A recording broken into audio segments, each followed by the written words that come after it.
Bom, bem-vindos e bem-vindas a mais esta edição especial do Diálogos com o MPPE durante esse período de isolamento social. Nesta edição nós vamos tratar sobre como manter a saúde mental em tempos de coronavírus. Na nossa entrevista nós vamos conversar com a psicanalista brasileira Paula Fontinelli, que mora lá nos Estados Unidos. Ela tem um projeto de pesquisa com relação ao suicídio, que nós também vamos tratar aqui a respeito desse tabu, que é justamente um dos assuntos que ela fala no seu livro escrito com relatos pessoais sobre o cometimento de suicídio por parte do seu pai. Queria ler aqui um pouquinho do currículo de Paula Fontinelli para vocês.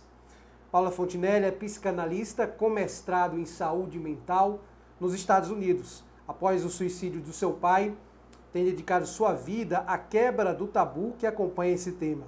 Paula é autora do livro Suicídio, o Futuro Interrompido, e quer acredita que ao dividir sua história, ela inspira outros a romper com o silêncio. Paula, bem-vinda ao Diálogos com o MPPE. Obrigado por ter aceitado o nosso convite e compartilhar sobre essas informações tão importantes que é a discussão sobre como manter a saúde mental em tempos de coronavírus. Obrigada, Rafael. Obrigada ao Ministério Público por esse espaço. Você sabe, você tem acompanhado um pouco aí da minha trajetória, do quanto eu me dedico a esse tema e como eu acho importante falar e abrir esse canal, abrir esse diálogo. Então, Paula, para a gente começar de forma bem geral, eu queria começar dizendo, por exemplo, aquela velha expressão, né? Mente sã, corpo sano. De fato, como é que a gente faz para, nesse momento de isolamento social, de pandemia, até porque as pessoas acreditam que vai haver um mundo, assim, um novo normal, né? Uma nova visão de mundo, né? Uma nova forma de se comportar. Como é que a gente faz para fazer com que a mente entre em contato com o nosso corpo de forma igual, assim, né? Para que a mente não padeça e que o corpo também não padeça. Rafael, isso é um tema muito importante. Eu acho que sã dá para a gente manter. Agora, essa tranquilidade é uma ilusão. Como é que pode uma pessoa que tenha um mínimo de consciência social não pode ficar tranquila num momento como esse?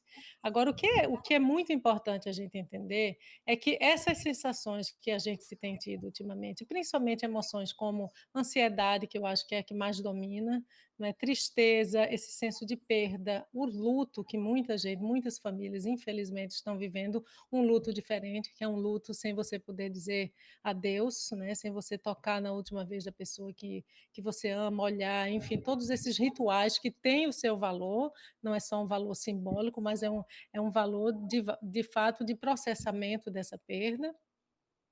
Então, manter sã tem algumas coisas que a gente pode fazer. Agora, esperar tranquilidade só na psicopatia, né? O psicopata está tranquilo, mas se você não for um psicopata, a expectativa é que você tenha essa ansiedade. Então, o que você precisa, o que pode ajudar, né, uma pessoa a manter sã, essa mente sã. E uma outra coisa que é importante dizer também é que essa dicotomia corpo e cabeça, a gente não trabalha mais com isso em saúde mental, porque hoje a gente sabe que é uma coisa só. Embora os estímulos e o processamento de informação, das emoções e tudo isso ocorra no cérebro, tudo está conectado. Isso aqui é um organismo único, né? E tudo, e o que passa pela cabeça, ela passa pelo corpo inteiro. Então a gente vê hoje, a gente fala muito já disso, né, de alguns processos, que acontecem no cérebro, o estresse, por exemplo. O estresse a gente sabe que secreta muitos hormônios, e esses hormônios do estresse nos preparam para o perigo, por exemplo, e é isso que está acontecendo muito ultimamente, porque a emoção que a gente tem sentido mais frequentemente durante essa pandemia é o medo. E o medo nada mais é do que seu organismo tentando te proteger. A maioria das emoções, na verdade, elas fazem isso, elas querem te proteger. O foco e o objetivo principal do teu cérebro e do teu organismo é te manter vivo. Então, quando a gente sente o medo, é só para a gente entender um pouquinho de como isso está tudo conectado, né? Que é essa separação que a gente faz, que é essa mente sã, o corpo são, ela, na verdade, é ilusória. Vamos pensar na ansiedade. O que é a ansiedade? A ansiedade é o medo do futuro. A gente não fica ansioso normalmente sobre o que está acontecendo agora, a gente fica ansioso sobre o que vai acontecer. Então, a ansiedade, a gente sai do momento presente e a gente fica pensando no futuro, né? O medo do que vai acontecer, se a família vai pegar esse vírus ou não, se você vai ter contágio com você, se você vai perder seu emprego, como é que você sustenta sua família. Então, tudo isso é uma projeção de futuro.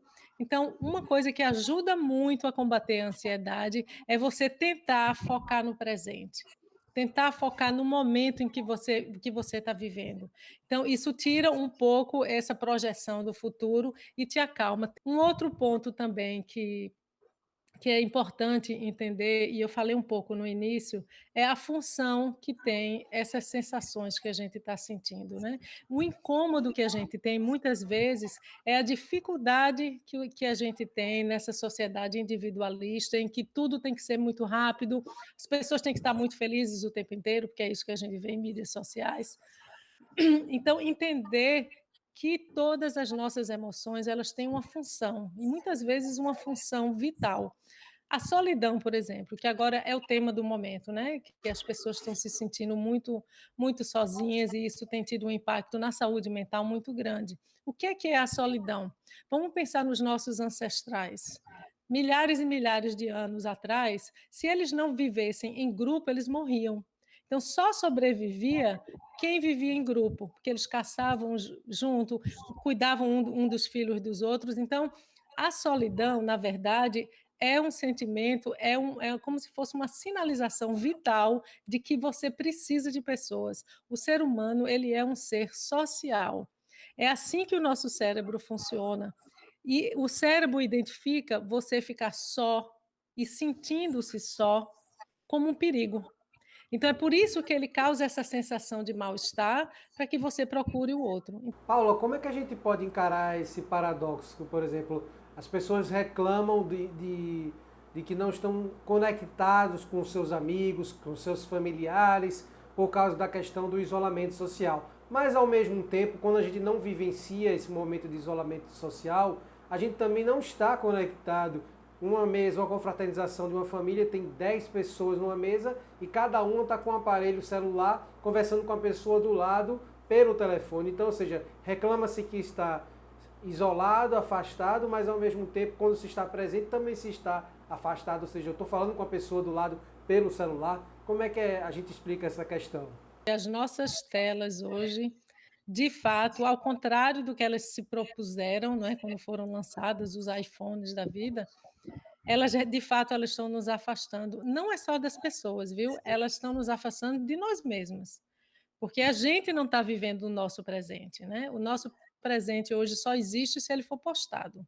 Mas eu acho que esse momento ele pode ter servido de alerta, né? E eu espero que seja usado dessa forma, para você entender que a pessoa que está do seu lado, ela precisa de sua atenção, e para um relacionamento existir, essa atenção tem que ser mútua. Então, como é que a gente pode lidar com o ócio, ou fazer nada, ou se dedicar, ou fazer algo introspectivo para você mesmo, né?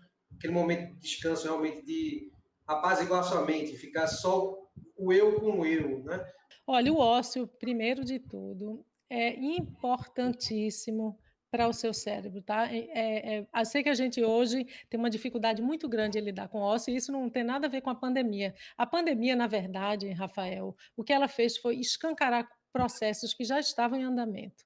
Então, eu acho que a pandemia criou muito pouca coisa nova, mas ela escancarou, ela amplificou muito algumas coisas. Então, por exemplo, você diz aí a pessoa que não consegue ficar sozinha. Por que é que eu não consigo ficar sozinha? Essa é uma reflexão muito importante de ser feita. Onde é que está o incômodo de eu ficar sozinha? Então, usa esse tempo para entender por que é que te incomoda tanto, e talvez isso abra um espaço para você processar algumas coisas, fazer algumas mudanças na sua vida. Então, você pode utilizar esse espaço para entender onde está o incômodo e se tem algo que você possa fazer para no futuro, aí quando a gente sair dessa situação, você começar a agir. Depressão, eu quero que a gente fale um pouquinho da depressão para depois entrar nessa parte do suicídio. Porque eu sou uma pessoa indicadíssima a falar sobre isso, porque eu tratei depressão, né, tá. Eu vou contar a minha experiência com a depressão, né. Eu sou uma pessoa muito ativa, sempre trabalhei bastante, sempre fui uma pessoa muito curiosa, muito apaixonada pelas coisas, assim, tudo que eu faço é com muita paixão, e sempre tive várias paixões e tal. Mas quando meu pai morreu, mais ou menos um ano depois, eu mergulhei nessa. Meu pai tirou a própria vida, né, ele se matou, e eu fiquei muito naturalmente muito perturbada na época e tentei entender. A maneira como eu tive de entender foi mergulhar nesse tema, então comecei a estudar muito. Comprei vários livros para entender o que é que leva uma pessoa a fazer isso, qual é o tamanho da dor, se é ligado a transtorno mental ou não, enfim, eu queria entender. E aí teve um efeito positivo que me deu essa compreensão, mas teve um efeito muito nocivo também, que foi eu ficar revivendo essa morte, né. Como é que eu senti que realmente era depressão? E que eu comecei a perder totalmente o prazer com tudo. Eu não tinha prazer, eu sou uma pessoa que tem muitos amigos, adoro pessoas, para mim o que eu tenho mais importante na minha vida são as pessoas. Eu não tinha prazer, eu encontrava com meus amigos, assim, é uma apatia, uma comparação que a gente faz muito natural e que a gente pensa que essa é meio que o sinônimo da depressão, é tristeza, né. Não necessariamente, você pode ter depressão e não ficar triste. Então eu comecei a sentir alguns sintomas, né, esse sintoma um pouco da tristeza, mas mais do que tristeza, e esse sim eu acho que é a característica, essa é a característica mais comum da depressão, é a apatia. Prevenção suicídio.blog.br é o site aí, para você que queira se interessar para ver, conhecer um pouquinho o site da Paula, tá aqui os vídeos anteriores com as entrevistas, algumas entrevistas. Então ela fala logo aqui, ó, precisamos falar sobre o suicídio, no silêncio ele cresce. Então, Paula, vamos falar um pouquinho sobre esse site, o que é que a gente encontra nesse site, e um pouquinho sobre a sua história em particular. Esse site na verdade eu fiz o livro primeiro, né, o meu pai morreu em 2005 e como eu acabei de falar aqui, eu passei por um processo muito doloroso que as famílias passam, né, de muitas dúvidas, de que tem alguns sentimentos muito, típicos de familiares que perdem um ente querido para o suicídio, que é a culpa, de você olhar para trás e: "Ah, o que é que eu poderia ter feito? Será que eu fiz o bastante?", enfim. Então naquele momento que eu mergulhei e comecei a estudar, eu vi que no Brasil tinha muito pouca referência sobre isso, muito pouco que você pudesse ler para entender, porque para mim ajudou muito e eu verifico isso nas pessoas que passam por essa dor, que ajuda muito você entender o que é que pode ter se passado com essa pessoa, né, porque é tão difícil de entender, porque o nosso de novo, o nosso foco é a autopreservação, né, esse é o instinto mais básico do ser humano, é a autopreservação, então você pensar que alguém pode acabar com isso, então eu escrevi o livro justamente para ajudar essas famílias e para ajudar as pessoas que estão em risco do suicídio, né. Eu queria saber, Paula, de fato, para você, o isolamento é a saída? E eu queria também, depois que você respondesse, que você deixasse suas considerações finais e os seus contatos também para quem, porventura, queira conversar com você. Olha, a questão do isolamento, eu acho que não tem, o que questionar, né, só questiona quem não tem informação ou que tem uma capacidade, paralisante de negação.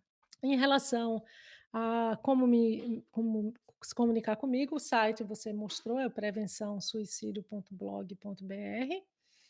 E acho que a melhor maneira de falar comigo é Facebook, o meu nome, Paula Fontinelli, você pode me procurar pelo nome, e também eu tenho um Instagram, meu nome terapeuta, né, Paula Fontinelli terapeuta. Então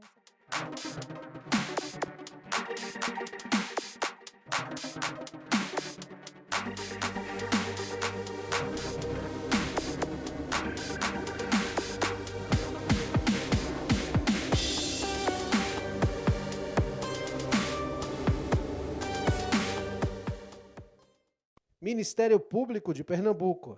Compromisso com a cidadania.